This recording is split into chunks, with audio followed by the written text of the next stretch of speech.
इस ज्ञान के आधार से आपकी आस्था या किसी परिवार जन में या किसी धन में नहीं रहनी चाहिए।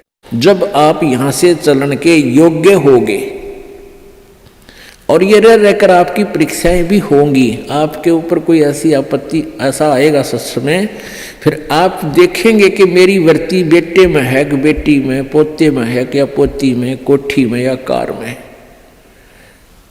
आप जी ने अपने उस जाल को स्वयं काटने की चेष्टा करनी है कि तो जुल्म हो गया, मेरा तो बीच में आस्था है। और यहाँ आस्था आशा रही तो वापस जन्म होगा, जहाँ आशा ता बासा होई और मन कर्म वचन सुमरियो सोई। आपकी यहाँ किसी भी चीज में आशा रहेगी, आस्था रहेगी, तो वापस आप जी को आना पड़ेगा। इसी यहीं पर मनमाने या फिर बैल बनकर आ जा।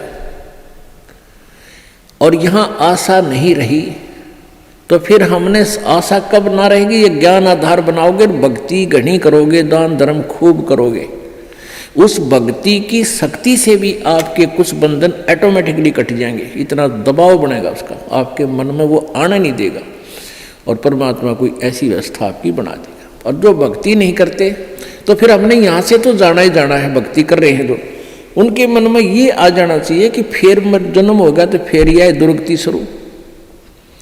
मनुष्य जन्म भी हो गया तो मनुष्य जीवन में क्या सुख पाया अपना। आज हम 60 साल के हो गए, हमें पता है क्या मिला इस जीवन में और क्या हमारा था और क्या पराया था। तो इस ज्ञान के आधार से निर्णय हो जाएगा कि अगर फिर जन्म हो गया, फिर वो प्रोसीजर, बेटा ना हुए तो दुखी हो गए तो महादुखी, क्योंकि फिर उनके पालन में पोषण में कोई एकादेगी मृत्यु हो जाए काल, तो फिर रोज जाना करे काम, तो रो रो कर टक्कर मारेंगे, वह दुर्गति न्यारी।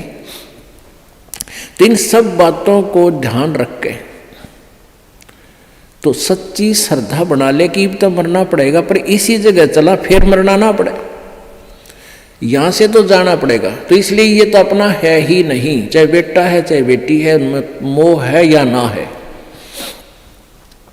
तो अपने परिवार में आप जी ने ऐसे रहना पड़ेगा जैसे एक गाड़ी, रेलगाड़ी का कंपार्टमेंट होता है और उसमें आप सफर कर रहे हो, जिसका जहां स्टेशन आ जाएगा ऑटोमेटिकली उतर जाएगा। किसी का 2 घंटे का है, किसी का 10 घंटे का सफर है, किसी का 24 घंटे का है वो।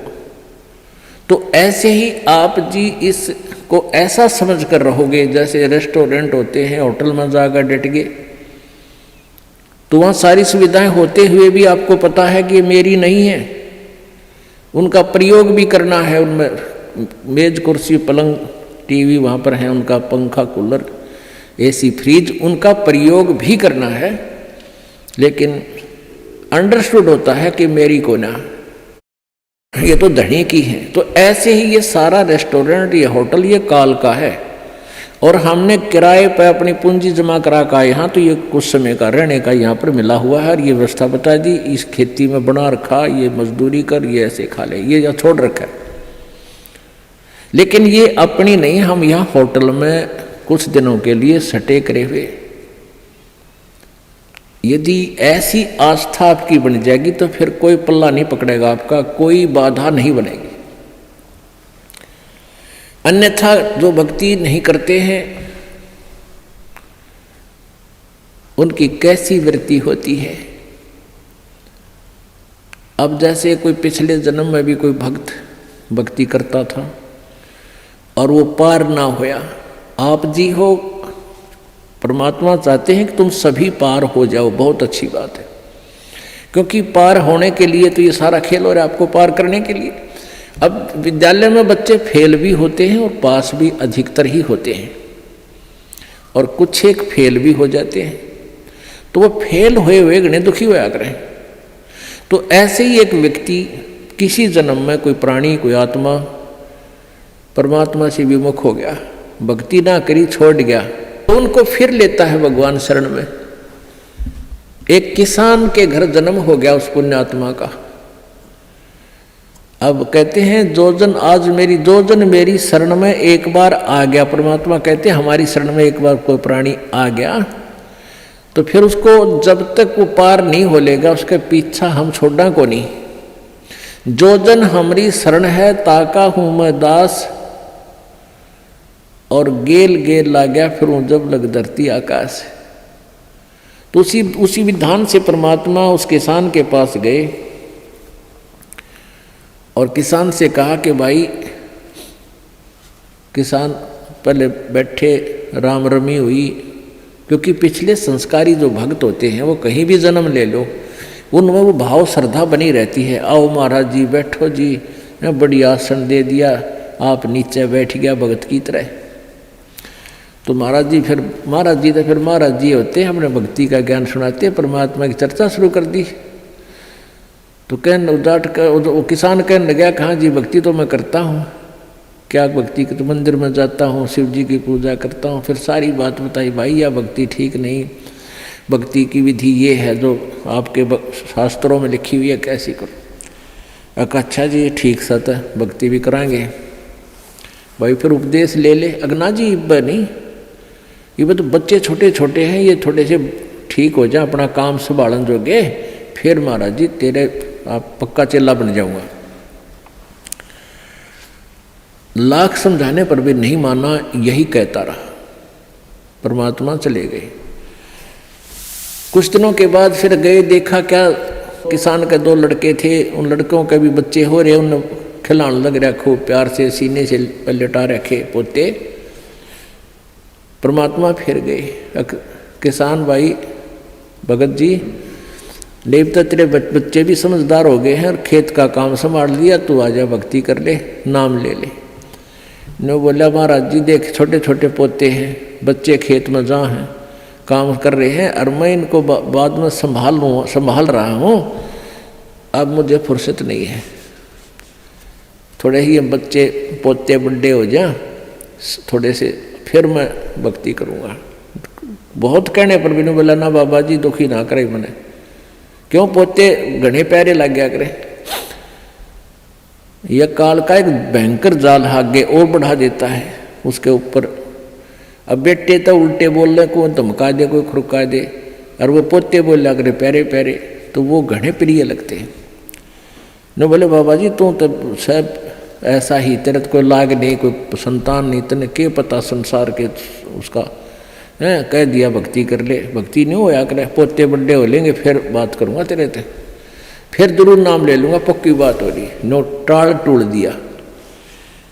अब 4 साल के बाद फिर आए परमात्मा संत जी रूप में। तो घर आके पूछा कि भाई तुम्हारा वो कहाँ गए तुम्हारे पिताजी दादाजी। वो पता चला कि वो तो मर गए, 4 साल हो गए, मृत्यु होगी। मालिक को तो पता था, क्या था कि खेत में उन्हें का बैल बन गया, आके बैल बन गया, बैल की चुनी प्राप्त की, और खेतों में उसका बेटा उसको हल में जोत रहा। अब परमेश्वर वहां पहुंचे, वो लड़का भी जाने था, महात्मा कई बार करते, रोक दिया, कहा महाराज जी कैसे आना हुआ कि भाई डट जा तेरे बाबू, तो 2 बात बतलाऊंगा। उस बैल के कान में निकट सी जाकर कहने लगा, रे भगत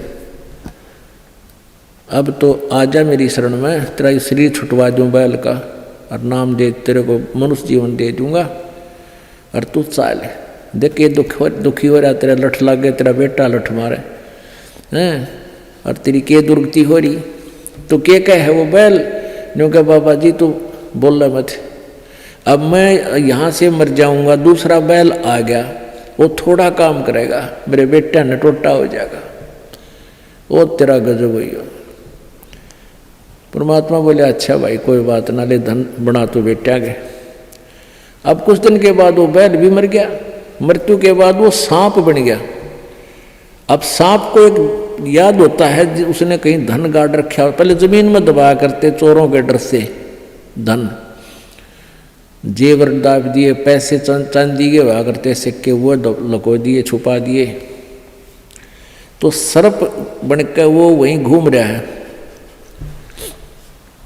अब वो पुत्र वधुओं ने देख लिया शोर मचाया, सांप सांप, उन बेटिया ने मारा लठ उसका, वो मोरी में गए निकल गया, पर एक दो लाठी अच्छी लग गई उसके कंडे में हो गया बीच तय। वो सहज सहज धीरे धीरे सरक कर बोझड़ों में झाड़ बोझड़ा में पड़ा। जब परमात्मा गए, कहाँ सुना भगत जी अब आओगा मेरी शरण में, न्यू बोला जी जान बचा दो मेरी और अपनी शरण में ले लो। मैंने देख लिया कोई नहीं किसी का। परमात्मा बोले सांकड़ी तोड़वा का आया तू मेरी शरण में, आया था पर ये हड्डी तोड़वा के पसड़ी तोड़वा के, जब आई तरह समझ में कोई नहीं किसी का। और हम रोज रोन लाग रहे कोई किसी का, कोई ना अपनी भक्ति करो। कहते हैं एक लेवा एक देवा दूतम, कोई किसी का पिता नहीं पुतम, ऋण संबंध जुड़ा एक ठाठा, अंश में सब 12 बाट। तो परमात्मा इतने दयालु हैं, फिर उसको शरण में लिया, दोबारा मानव जन्म दिया। आगे देखो सूत में होगा कि ना, फिर वह बीमारी शुरू कर ले मन माने। तो ऐसे दयालु है परमात्मा, पुण्यात्माओं। ये मनुष्य जीवन बार बार नहीं मिलता और ये ज्ञान नहीं मिलता। आपके ना जाने कौन से जन्म के पुण्य, बिना गिनती के असंख्य पुण्य आपके साथ हैं, और विशेष कृपा परमेश्वर कबीर जी के आपके ऊपर है, जो आप यहाँ पहुँच रहे हैं और ये ज्ञान आप तक पहुँच रहा है। उन पुण्यात्माओं के न्यारे कर्म है इस दुनिया में। और परमात्मा कहते हैं समझा है तो सिर दर पाओ, बहुर नहीं रे ऐसा दाव। बोल सतगुरुदेव।